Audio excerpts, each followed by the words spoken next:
So a good few minutes. That's good, all right. All right, hold on a second, I gotta get my game face on.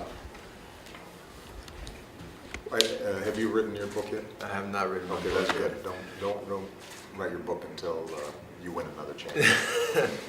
I love this. You guys got the little goggles? The Secret Service cleared this? Are we sure this is not gonna explode? Is he pouring the whole, let's just be, before, Yes. I don't want like a story about Steph missed the Oklahoma City game because he burned his hand.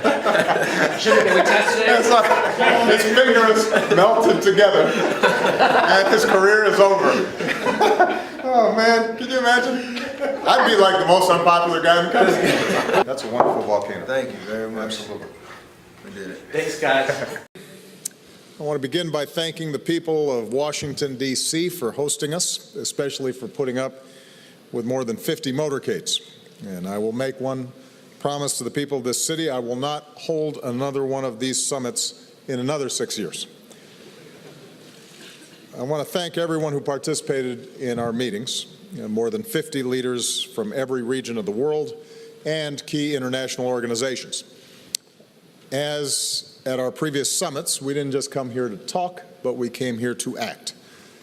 I know that the very technical nature of nuclear security doesn't always make for flashy headlines, but over the past 6 years, we have made significant, meaningful progress in securing the world's nuclear materials so that it never falls into the hands of terrorists. And I want to take a few moments to step back and lay out exactly what we have accomplished. Together, we have removed the world's most deadly materials from nuclear facilities around the world.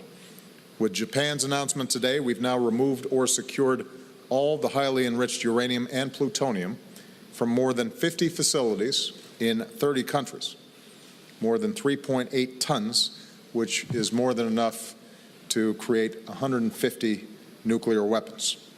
That's material that will never fall into the hands of terrorists.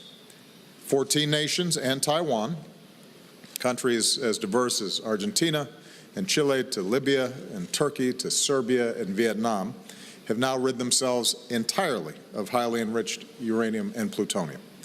In particular, I want to point out again that successfully removing all of Ukraine's highly enriched uranium 4 years ago meant that the very difficult situation in Ukraine over the past 2 years was not made even more dangerous by the presence of these materials. As of today, South America, an entire continent, is completely free of these dangerous materials. When Poland completes its removal this year, Central Europe will be free of them as well. When Indonesia completes its work this year, so will all of Southeast Asia. In other words, as terrorists and criminal gangs and arms merchants look around for deadly ingredients for a nuclear device, vast regions of the world are now off limits, and that is a remarkable achievement. We've made important progress in the United States as well. In addition to new steps I announced this morning, we've improved nuclear security and training. We've consolidated nuclear materials at fewer facilities, eliminated some 138 tons of our surplus highly enriched uranium, which would be enough for 5,500 nuclear weapons.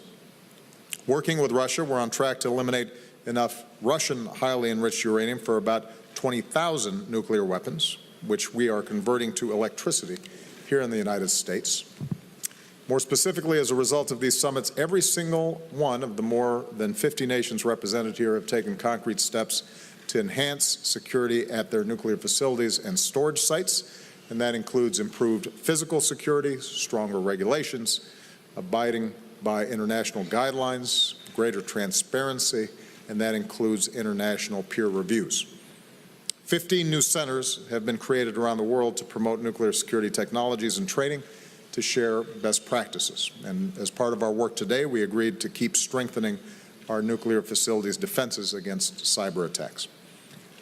We bolstered international efforts to disrupt nuclear smuggling. The Proliferation Security Initiative has grown to more than 100 nations, including regular exercises to improve our collective ability to interdict shipments.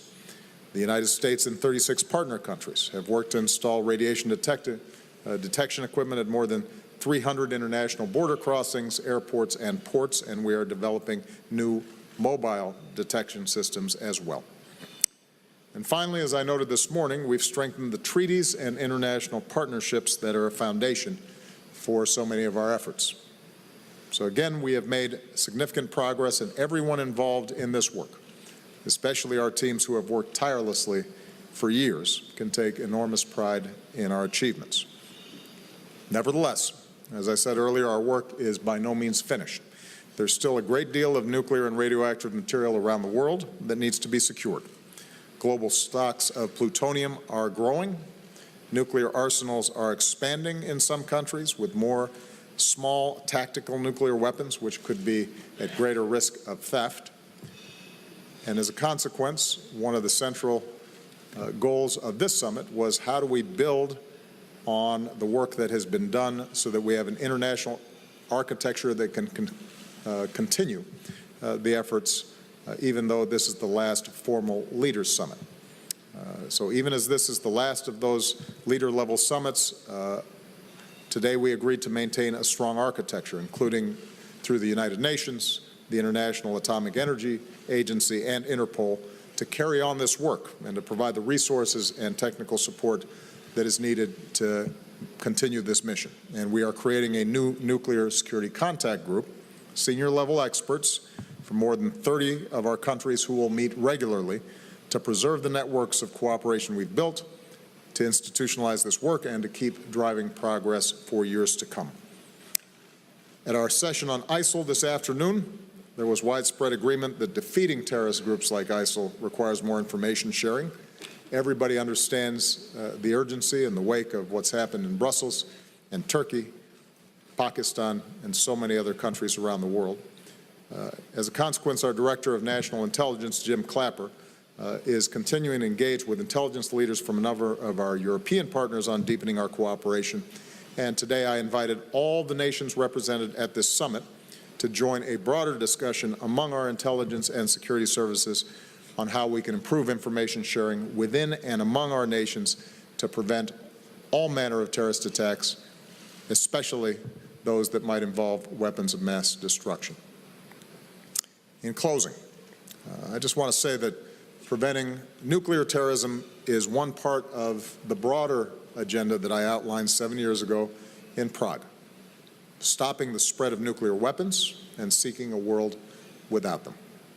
In recent days, there's been no shortage of analysis on whether we've achieved our vision, and I'm the first to acknowledge the great deal of work that remains, from negotiating further reductions with Russia to dealing with North Korea's nuclear program.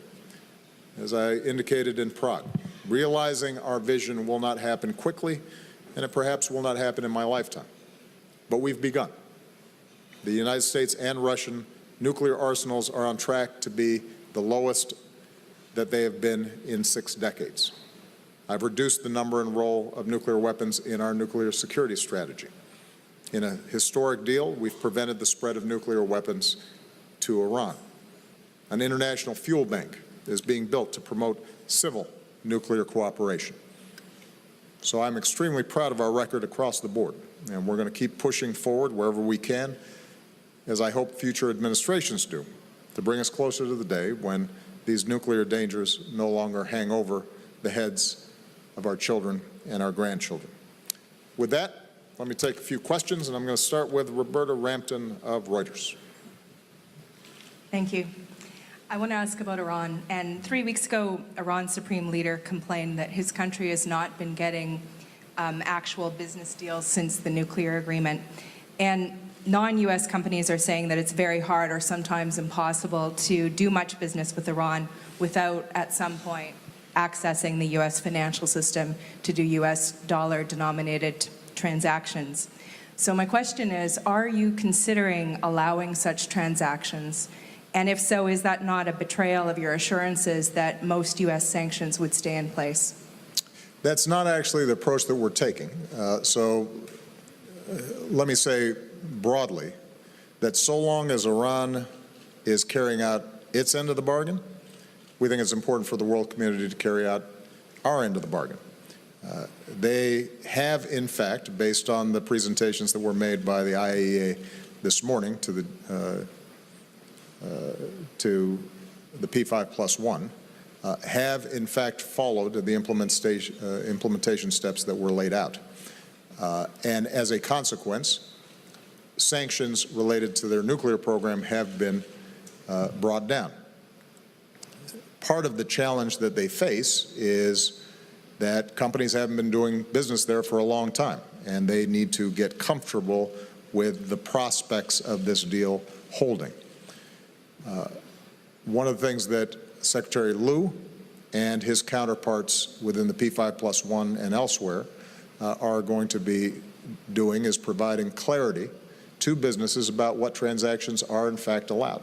And it's going to take time over the next several months for companies and their legal departments to feel confident that in fact there may not be risks of liability if they do business with Iran. And so some of the concerns that Iran has expressed, we are going to work with them to address. It is not necessary that we take the approach of them going through dollar-denominated transactions. It is possible for them to work through European financial institutions as well. But there is going to need to be continued clarification provided to businesses in order for deal flows to begin. Now, what I would say is also important is Iran's own behavior in generating confidence that Iran's a safe place to do business. In a deal like this, my first priority, my first concern was making sure that we got their nuclear program stopped and material that they already had that would give them a very short breakout capacity, that was shipped out. That has happened. And I always said that I could not promise that Iran would take advantage of this opportunity in this window to re-enter the international community.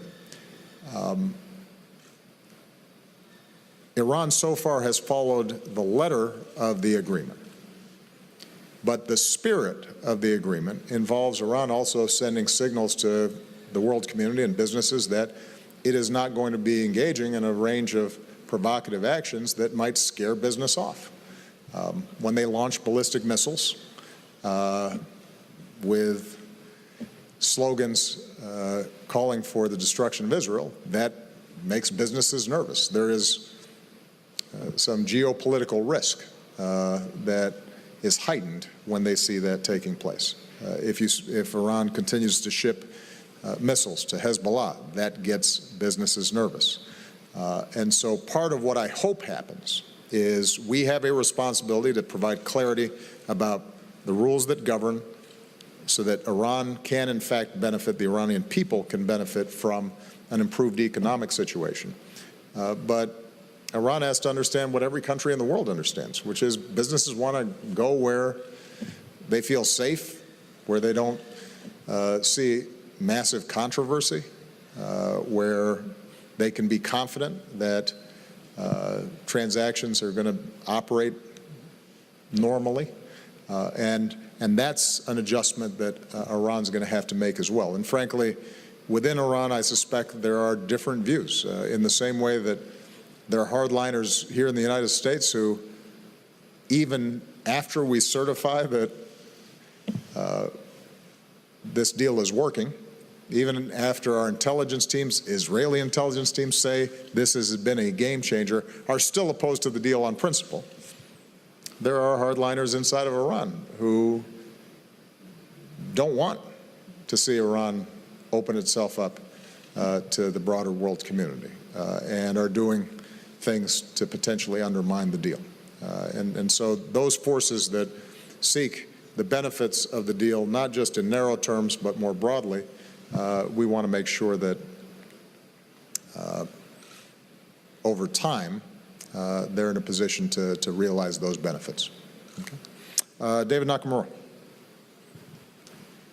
Thank you, Mr. President. As you mentioned at the beginning of your remarks, you just finished a working session with 50 world leaders about combating terrorism and groups like the Islamic State. And I wanted to ask you specifically about one of the strategies, prime strategies your administration is using in that effort, In the past several weeks, your administration has killed well over 200 people in airstrikes in Somalia, Libya, and Yemen, according to the Department of Defense. How can you be certain that all of the people killed pose an imminent threat to the United States? And why is the United States now killing scores of people at a time rather than eliminating individuals in very targeted strikes? Thank you. You know, we have constructed a fairly rigid and vigorous set of criteria for us evaluating the intelligence that we receive about ISIL, where it might be operating, where al-Qaeda is operating. These guidelines involve a whole range of agencies consulting extensively and are then checked, double-checked, triple-checked before kinetic actions are taken.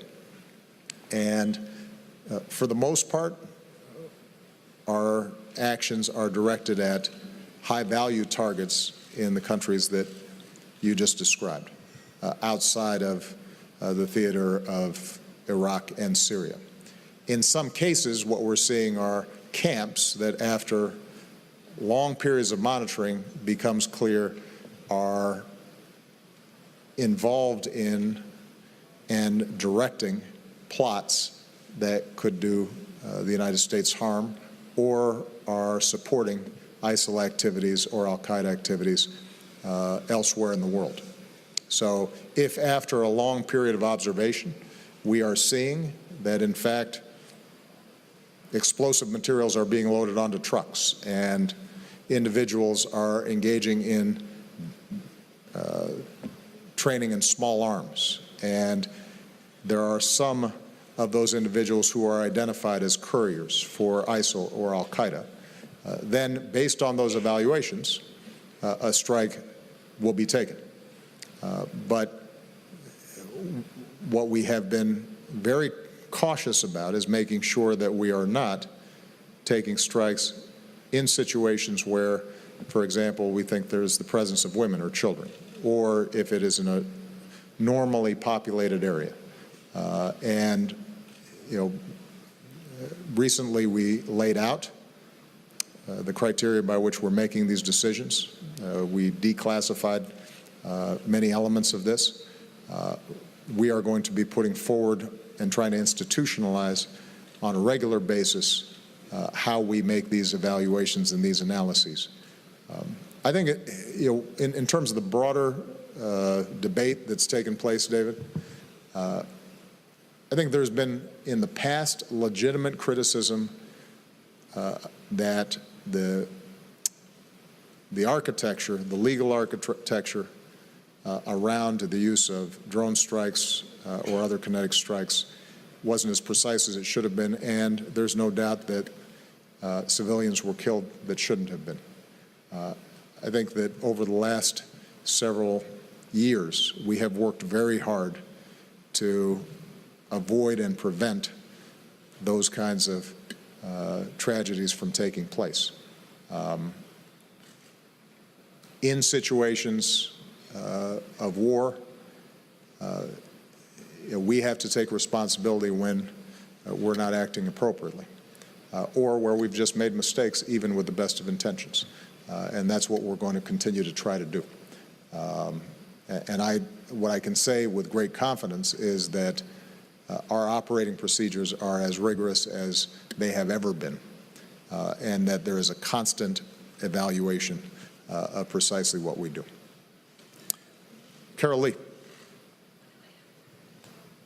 Thank you, Mr. President. You've spent 7 years now working on nonproliferation issues, and you said in your opening remarks that you hope the future administrations do the same and make it a priority. This week, one of the Republican frontrunner to replace you said that perhaps South Korea and Japan should have nuclear weapons and wouldn't rule out using nuclear weapons in Europe. Did that come up at this summit? And just generally, what message does it send when a major party candidate is articulating such a reversal in U.S. foreign policy? And also, who did you vote for in the Democratic primary? Well, first of all, it's a secret ballot, isn't it?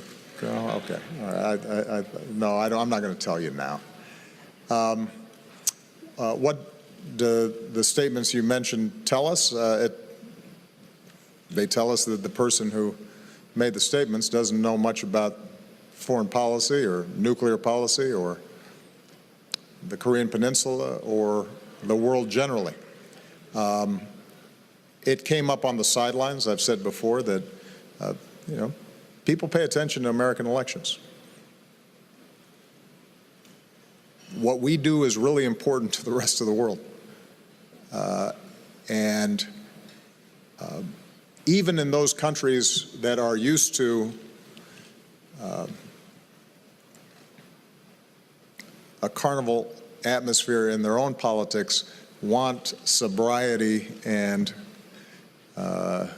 clarity when it comes to U.S. elections, because they understand the President of the United States needs to know what's going on around the world and has to put in place the kinds of policies that lead not only to our security and prosperity, but will have an impact on everybody else's security and prosperity. Our alliance with Japan and the Republic of Korea is one of the foundations, one of the cornerstones of our presence in the Asia-Pacific region. It has underwritten the peace and prosperity of that region. It has been an enormous boon to American commerce and American influence, and it has prevented the possibilities of a nuclear escalation and conflict between countries that in the past and throughout history have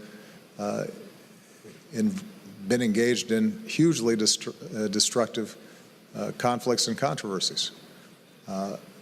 So you don't mess with that.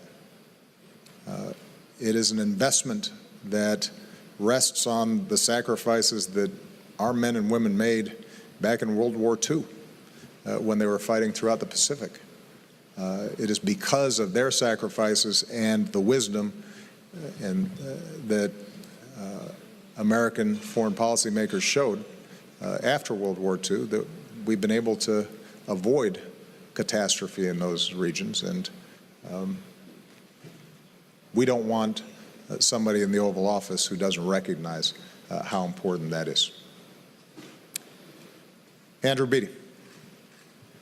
Thank you, Mr. President. Yesterday you met with President Erdogan of Turkey hours after some fairly ugly scenes at the Brookings Institution. I was wondering, do you consider him an authoritarian? Turkey is a NATO ally. It is an extraordinarily important partner in our fight against ISIL. It is a country with whom we have a long and strategic relationship with. And President Erdogan is someone who I've dealt with since I came into office. And in a whole range of areas, we've had a productive partnership. What is also true, and I have expressed this to him directly, so it's no secret that there are some trends within Turkey that I've been troubled with. I am a strong believer in freedom of the press.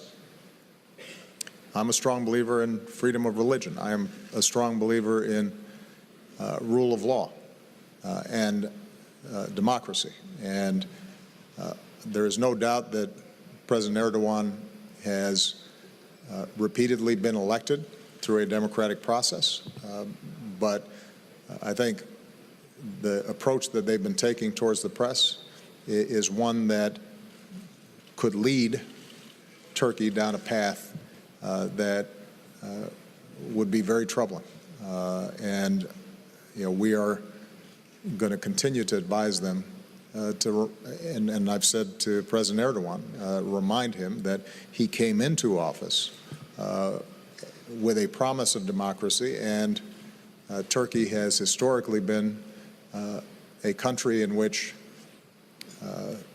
deep Islamic faith has lived side by side with modernity and an increasing openness, and that's the legacy that he should pursue, rather than a strategy that involves repression of information and shutting down democratic debate. Having said that, I want to emphasize the degree to which their cooperation has been critical on a whole range of international and regional issues, and will continue to be. And so, as is true with a lot of our friends and partners, we work with them, we cooperate with them, we are appreciative of their efforts, and there are going to be some differences. And where there are differences, we will say so. And that's what I've tried to do here. I'll take one last question. This young lady right there. Thank you, President. Mr. President, what do you think? Where are you from, by the way? I am from Azerbaijan. Oh, okay. How can Azerbaijan support in nuclear security issue? Well, Azerbaijan, like many countries that participated, have already taken a number of steps, and each country has put forward a national action plan. There are some countries that had stockpiles of highly enriched uranium that they agreed to get rid of. There are other countries that have civilian nuclear facilities, but don't necessarily have the best security practices, and so they have adopted better security practices. There are countries that could potentially be transit points for the smuggling of nuclear materials, and so they've worked with us on border controls and detection. And because of Azerbaijan's location, it's a critical partner in this process. I should point out, by the way, that although the focus of these summits has been on securing nuclear materials and making sure they don't fall into the hands of terrorists, the relationships, the information sharing, the stitching together of domestic law enforcement, international law enforcement, intelligence, military agencies, both within countries and between countries. This set of relationships internationally will be useful not just for nuclear material, but it is useful in preventing terrorism generally. It's useful in identifying threats of chemical weapons or biological weapons. One of the clear messages coming out of this summit and our experiences over the last 7 years is an increasing awareness that some of the most important threats that we face are transnational threats. And so we are slowly developing a web of relationships around the world that allow us to match and keep up with the transnational organizations that all too often are involved in terrorist activity, criminal activity, human trafficking, a whole range of issues that can ultimately do our citizens harm. And seeing the strengthening of these institutions, I think, will be one of the most important legacies of this entire process. Mark Landler, since you had your hand up, I'll call on you one last question. Thank you, Mr. President. I wanted to ask a question about nuclear policy. Through these past 7 years, when you've pushed to rid the world of nuclear materials and fissile material, the U.S. nuclear industry has actually worked to improve miniaturization of warheads, And while it's not developed new classes of cruise missiles or warheads, it's worked to improve the technology. And that's prompted some in China and Russia to say, well, gee, we need to keep up. Are you concerned that the technological advances in the United States have had the effect of sort of undermining some of the progress you've made on the prevention side? I think it's a legitimate question, and I am concerned. Here's the balance that we've had to strike. We have a nuclear stockpile that we have to make sure is safe and make sure is reliable. And after the START treaty, the START II treaty that we entered into with Russia, we have brought down significantly the number of weapons that are active. But we also have to make sure that they're up to date, that their command and control systems that might have been developed a while ago are up to snuff given all the technology that has changed since that time. And we have to make sure that our deterrence continues to work. And so even as we've brought down the number of weapons that we have, I've wanted to make sure that what we do retain functions, that it is not subject to a cyber intrusion, that there's sufficient confidence in the system that we don't create destabilizing activity. My preference would be to bring down further our nuclear arsenal. And after we completed START II, I approached the Russians, our team approached the Russians in terms of looking at a next phase for arms reductions. Because Mr. Putin came into power or returned to his office as president, and because of the vision that he's been pursuing of emphasizing military might over development inside of Russia and diversifying the economy, we have not seen the kind of progress that I would have hoped for with Russia.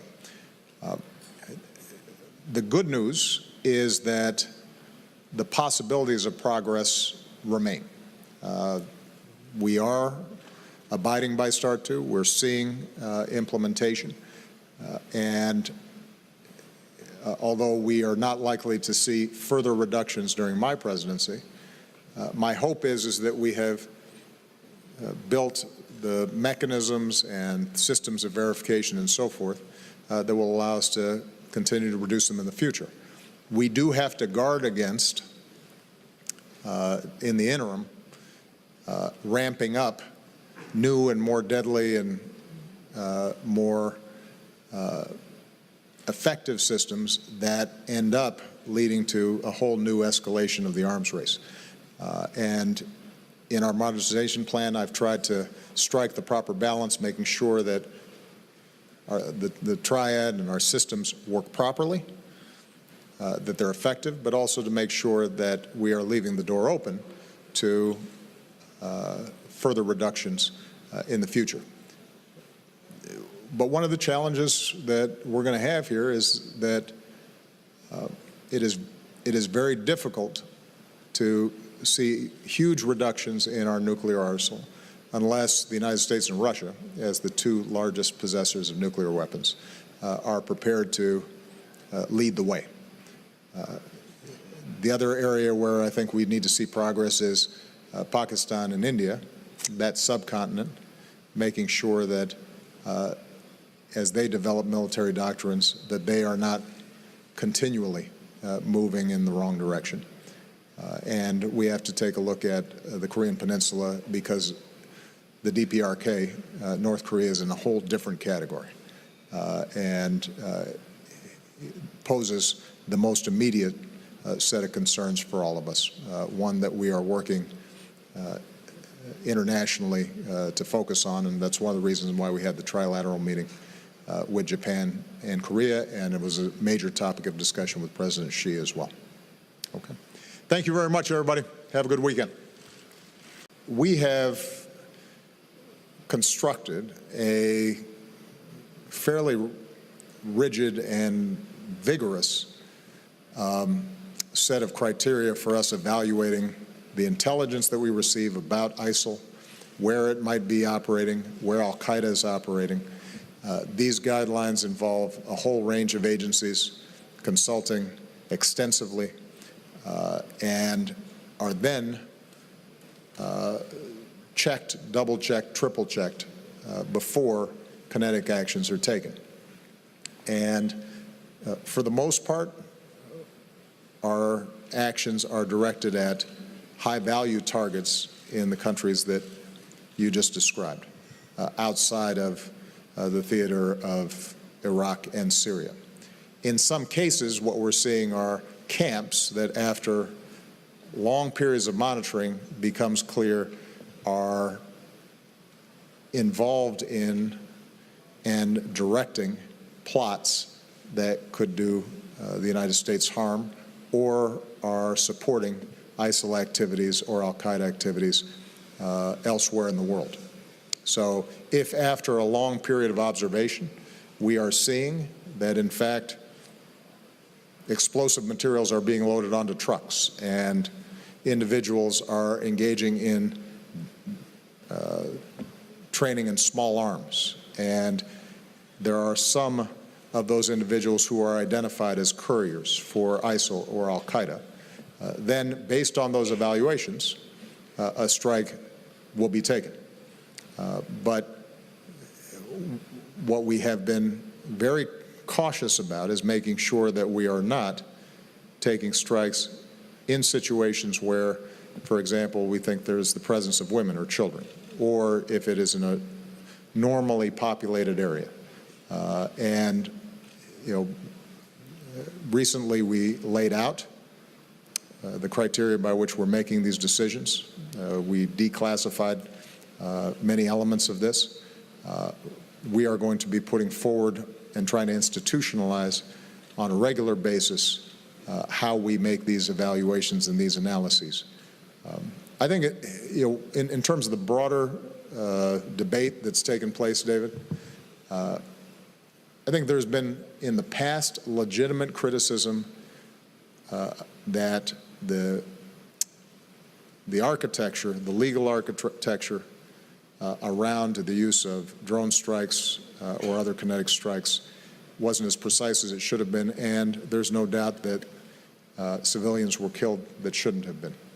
I think that over the last several years, we have worked very hard to avoid and prevent those kinds of tragedies from taking place. In situations of war, we have to take responsibility when we're not acting appropriately, or where we've just made mistakes, even with the best of intentions. And that's what we're going to continue to try to do.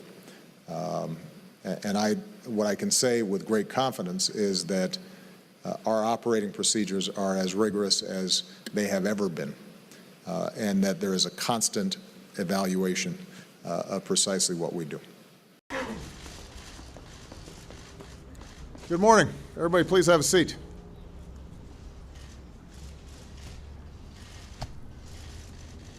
Of the many powers and responsibilities that the Constitution vests in the presidency, few are more consequential than appointing a Supreme Court justice, particularly one to succeed Justice Scalia, one of the most influential jurists of our time. The men and women who sit on the Supreme Court are the final arbiters of American law. They safeguard our rights. They ensure that our system is one of laws and not men. They're charged with the essential task of applying principles put to paper more than 2 centuries ago to some of the most challenging questions of our time. So this is not a responsibility that I take lightly. It's a decision that requires me to set aside short-term expediency and narrow politics so as to maintain faith with our founders and perhaps more importantly, with future generations. And that's why over the past several weeks, I've done my best to set up a rigorous and comprehensive process. I've sought the advice of Republican and Democratic members of Congress. We've reached out to every member of the Senate Judiciary Committee, to constitutional scholars, to advocacy groups, to bar associations representing an array of interests and opinions from all across the spectrum. And today, after completing this exhaustive process, I've made my decision. I've selected a nominee who is widely recognized not only as one of America's sharpest legal minds, but someone who brings to his work a spirit of decency, modesty, integrity, even-handedness, and excellence. These qualities and his long commitment to public service have earned him the respect and admiration of leaders from both sides of the aisle.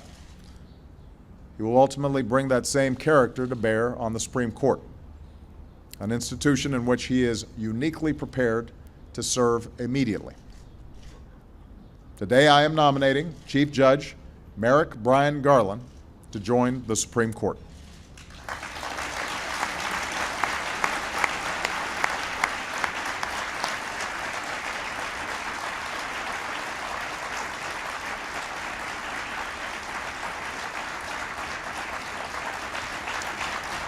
Now, in law enforcement circles and in the legal community at large, Judge Garland needs no introduction.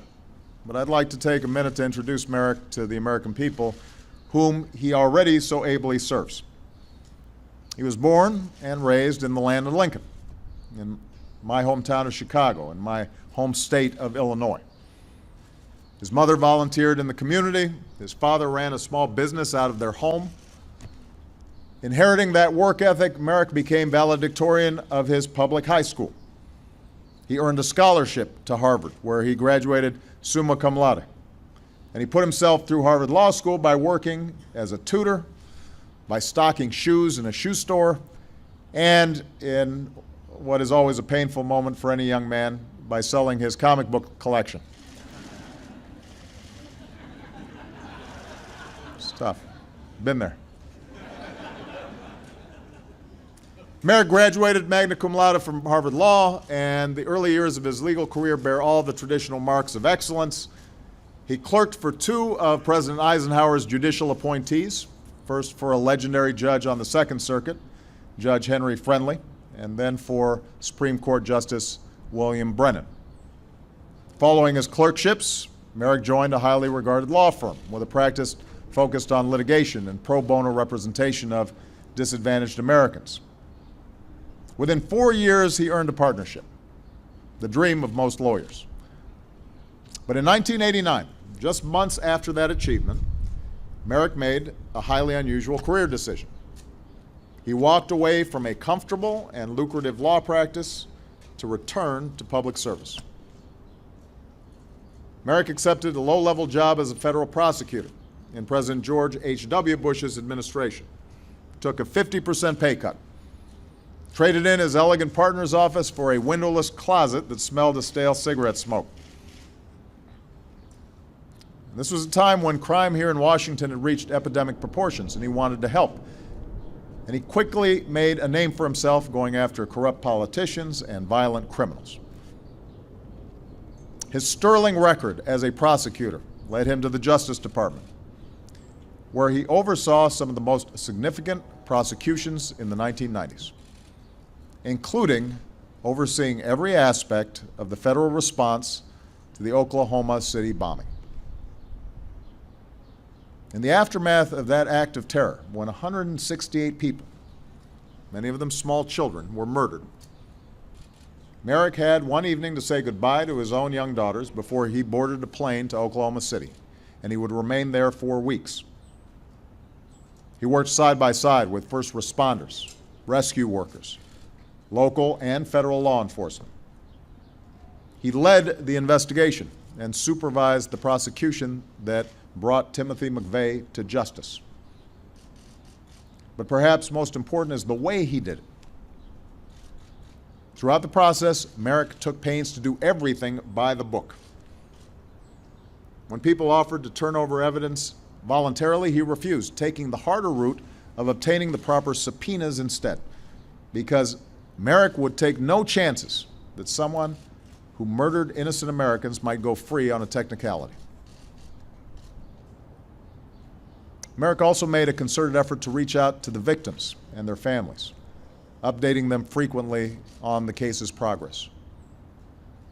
Everywhere he went, he carried with him in his briefcase the program from the memorial service with each of the victims' names inside, a constant searing reminder of why he had to succeed.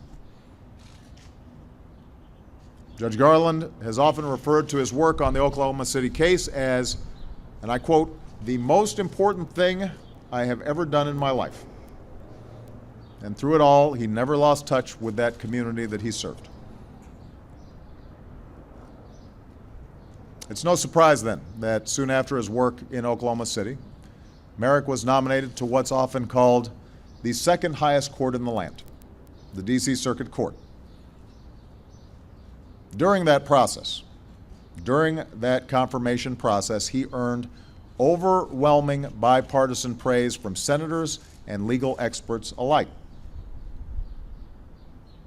Republican Senator Orrin Hatch, who was then chairman of the Senate Judiciary Committee, supported his nomination. Back then he said, "In all honesty, I would like to see one person come to this floor and say one reason why Merrick Garland does not deserve this position." He actually accused fellow Senate Republicans trying to obstruct Merrick's confirmation of playing politics with judges.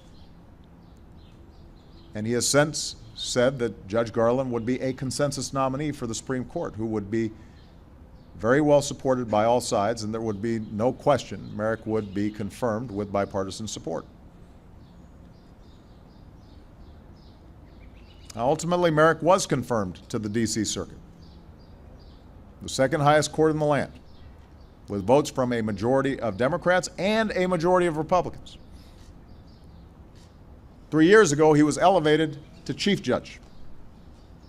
And in his 19 years on the D.C. Circuit, Judge Garland has brought his trademark diligence, compassion, and unwavering regard for the rule of law to his work.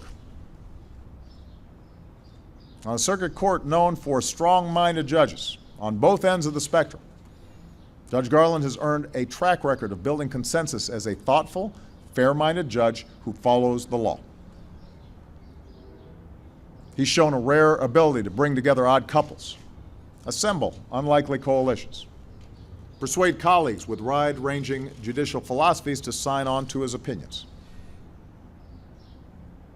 And this record on the bench speaks, I believe, to Judge Garland's fundamental temperament, his insistence that all views deserve a respectful hearing. His habit, to borrow a phrase from former Justice John Paul Stevens, of understanding before disagreeing, and then disagreeing without being disagreeable.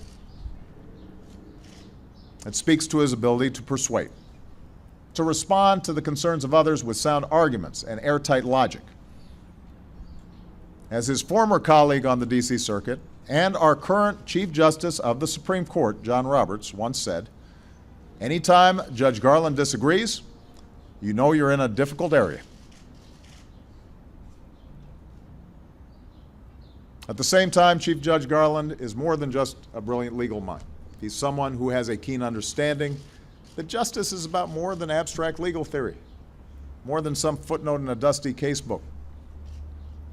His life experience, his experience in places like Oklahoma City, informs his view that the law is more than an intellectual exercise.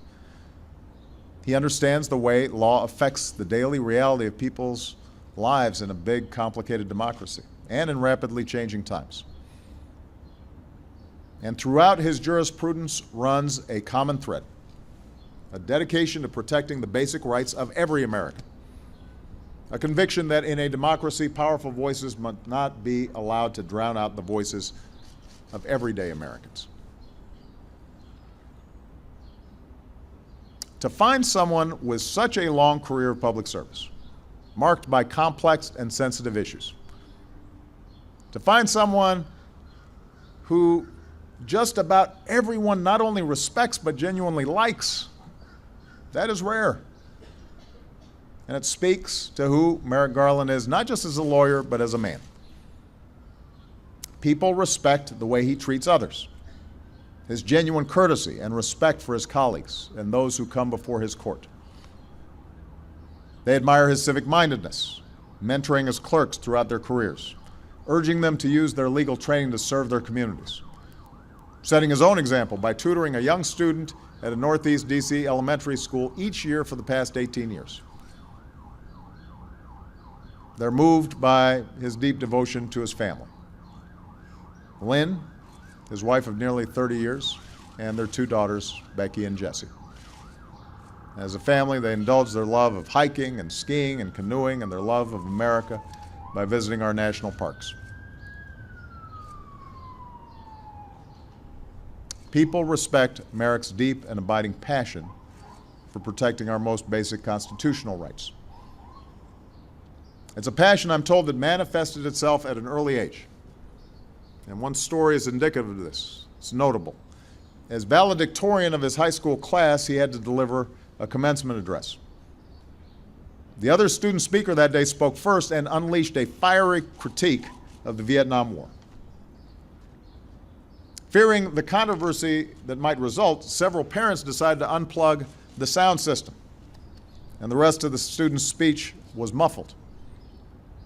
And Merrick didn't necessarily agree with the tone of his classmates' remarks, nor his choice of topic for that day, but stirred by the sight of a fellow student's voice being silenced, he tossed aside his prepared remarks and delivered instead, on the spot, a passionate, impromptu defense of our First Amendment rights.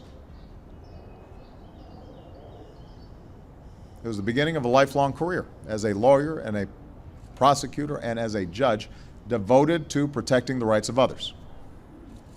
And he has done that work with decency and humanity and common sense and a common touch.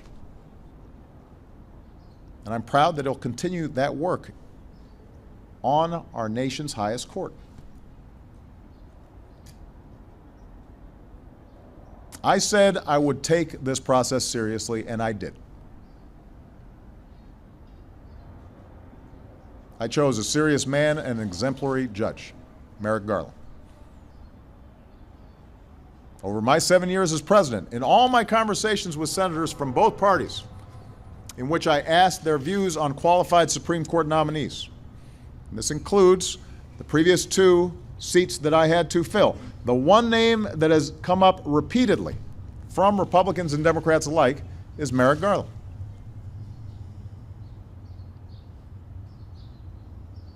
Now, I recognize that we have entered the political season, or perhaps these days it never ends. A political season that is even noisier and more volatile than usual. I know that Republicans will point to Democrats who've made it hard for Republican presidents to get their nominees confirmed. And they're not wrong about that. There's been politics involved in nominations in the past, although it should be pointed out that in each of those instances, Democrats ultimately confirmed a nominee put forward by a Republican president. I also know that because of Justice Scalia's outsized role on the court and in American law, and the fact that Americans are closely divided on a number of issues before the court, it is tempting to make this confirmation process simply an extension of our divided politics, the squabbling that's going on in the news every day. But to go down that path would be wrong. It would be a betrayal of our best traditions and a betrayal of the vision of our founding documents.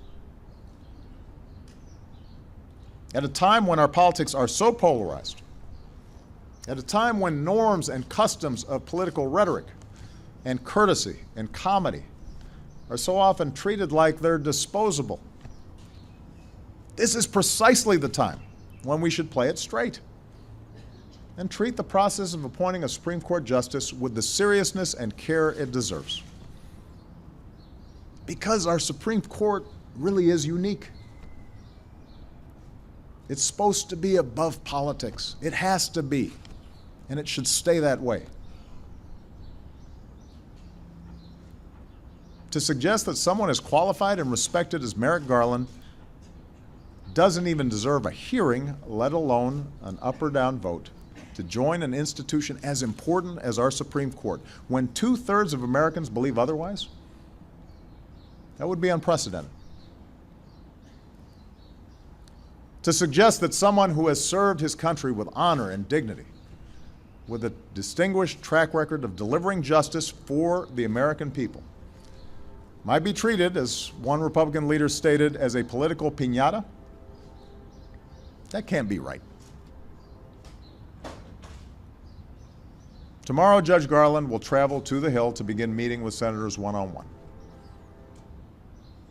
I simply ask Republicans in the Senate to give him a fair hearing, and then an up or down vote. If you don't, then it will not only be an abdication of the Senate's constitutional duty, it will indicate a process for nominating and confirming judges that is beyond repair.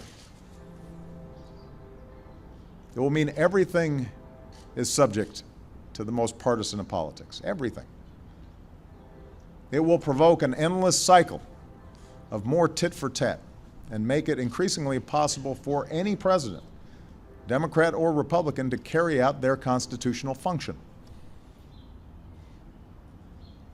The reputation of the Supreme Court will inevitably suffer. Faith in our justice system will inevitably suffer. And our democracy will ultimately suffer as well.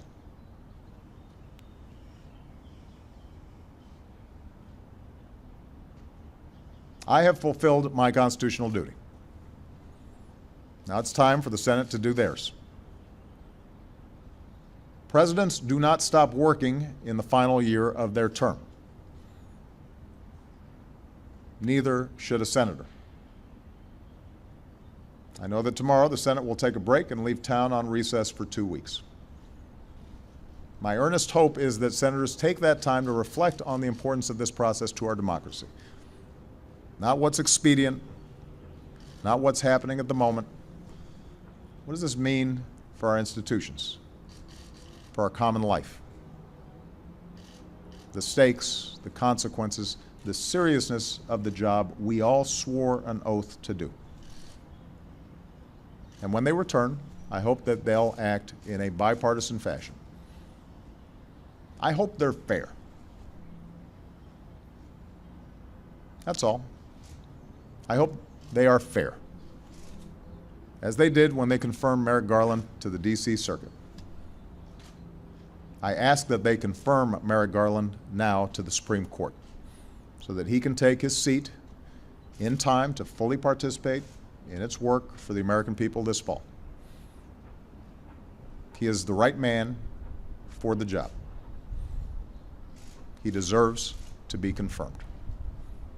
I could not be prouder of the work that he has already done on behalf of the American people. He deserves our thanks, and he deserves a fair hearing.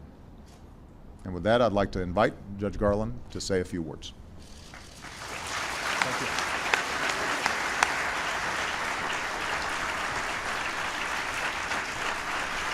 You're good, man.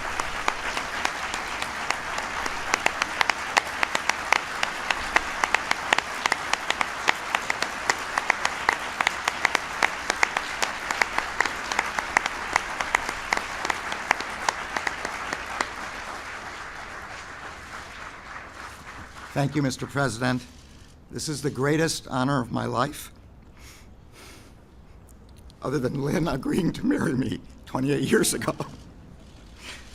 It's also the greatest gift I've ever received, except, and there's another caveat, the birth of our daughters, Jessie and Becky. As my parents taught me, by both words and deeds, a life of public service is as much a gift to the person who serves as it is to those he is serving. And for me, there could be no higher public service than serving as a member of the United States Supreme Court. My family deserves much of the credit for the path that led me here, My grandparents left the Pale of Settlement at the border of Western Russia and Eastern Europe in the early 1900s, fleeing anti-Semitism and hoping to make a better life for their children in America. They settled in the Midwest, eventually making their way to Chicago. There, my father, who ran the smallest of small businesses from a room in our basement, took me with him as he made the rounds to his customers, always impressing upon me the importance of hard work and fair dealing. There, my mother headed the local PTA and school board and directed a volunteer services agency, all the while instilling in my sisters and me the understanding that service to the community is a responsibility above all others. Even now, my sisters honor that example by serving the children of their communities. I know that my mother is watching this on television and crying her eyes out. So are my sisters, who have supported me in every step I have ever taken. I only wish that my father were here to see this today. I also wish that we hadn't taught my older daughter to be so adventurous that she would be hiking in the mountains out of cell service range when the president called. It was the sense of responsibility to serve the community, instilled by my parents, that led me to leave my law firm to become a line prosecutor in 1989. There, one of my first assignments was to assist in the prosecution of a violent gang that had come down to the district from New York, took over a public housing project, and terrorized the residents. The hardest job we faced was persuading mothers and grandmothers that if they testified, we would be able to keep them safe and convict the gang members.